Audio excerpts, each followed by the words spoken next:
23 अगस्त को 3 दिवसीय दौरे पर आएंगे अमित शाह। अमित शाह के दौरे से पहले राजनीतिक बयानबाजी भी तेज हो गई है। तो कांग्रेस प्रदेश अध्यक्ष दीपक बैज ने मांग की है नक्सलवाद पर स्थिति स्पष्ट करे सरकार। तो दीपक बैज ने कहा है कि नक्सलवाद पर स्थिति स्पष्ट की जाए। तो वहीं दीपक बैज पर गृह मंत्री विजय शर्मा का पलटवार सामने आया। उन्होंने कहा कि कांग्रेस को ऐसा नहीं करना चाहिए। बस्तर के गांव-गांव में परिवर्तन की लहर है और कांग्रेस को अपने गिरबान में झांकना चाहिए, समझना चाहिए कि पिछले 5 साल का कार्यकाल कैसा था। तो अब समझना चाहिए कि क्या कुछ हो रहा है। अरे भैया, इस तरह से नहीं कहना चाहिए उनको। आज की स्थिति में बस्तर के गांव-गांव में परिवर्तन की लहर है, गांव-गांव में परिवर्तन की लहर है। मैं होकर भी आया हूं और फिर बोलना है इस मामले में मैं बिल्कुल राजनीति नहीं चाहता हूं, इसलिए मैं किसी के प्रति कोई बात नहीं कहूंगा। अन्यथा उनको अपने गिरबान में झांक कर देखना चाहिए, पिछले 5 साल के कार्यकाल को देखना चाहिए और समझना चाहिए क्या हो रहा है।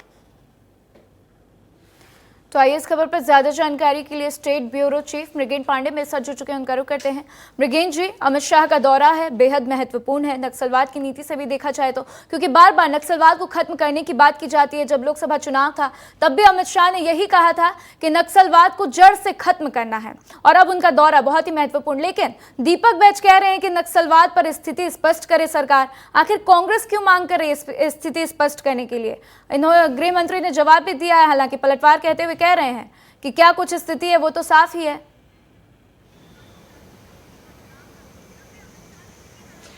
देखिए, अमित शाह या केंद्र सरकार का स्टैंड एकदम क्लियर है। छत्तीसगढ़ को नक्सल मुक्त बनाना है। नक्सल को लेकर जो बीजेपी का स्टैंड है आपने विधानसभा चुनाव में देखा, लोकसभा चुनाव में देखा।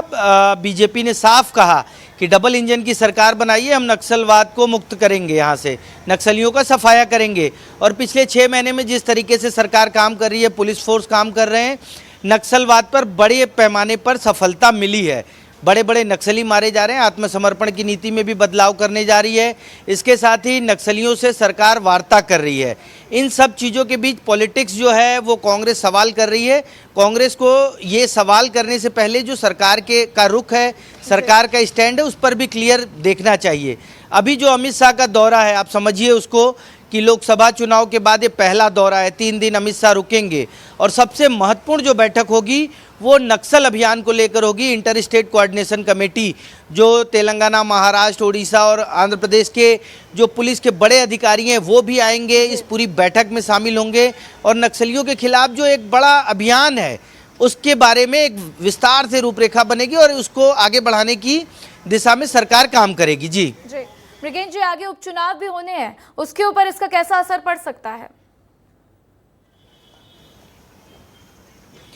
देखिए, नगरीय निकाय चुनाव जो होने वाले हैं उस पर असर तो पड़ेगा, लेकिन आप उसको इस तरीके से समझिए कि कांग्रेस सरकार की जो नीतियां थी, नक्सलियों के खिलाफ जो ऑपरेशन चल रहे थे, उसको बस्तर की जनता ने नकार दिया। 12 के 12 विधायक कांग्रेस के होते थे, लेकिन इस बार जब विधानसभा चुनाव हुआ तो सिर्फ 4 विधायक अपनी सीट बचा पाए। तो कुल मिलाकर आप समझिए कि जो कांग्रेस ने नक्सलियों के खिलाफ रणनीति अपनाई थी उसे वहां की जनता ने स्वीकार नहीं किया। अब बीजेपी नई रणनीति के साथ काम कर रही है, तो चुनाव में देखने को मिलेगा कि नगरीय निकाय चुनाव में ये जो 6 महीने का कार्यकाल है बीजेपी का और केंद्र सरकार के जो एफर्ट है उसका क्या असर होता है। जी।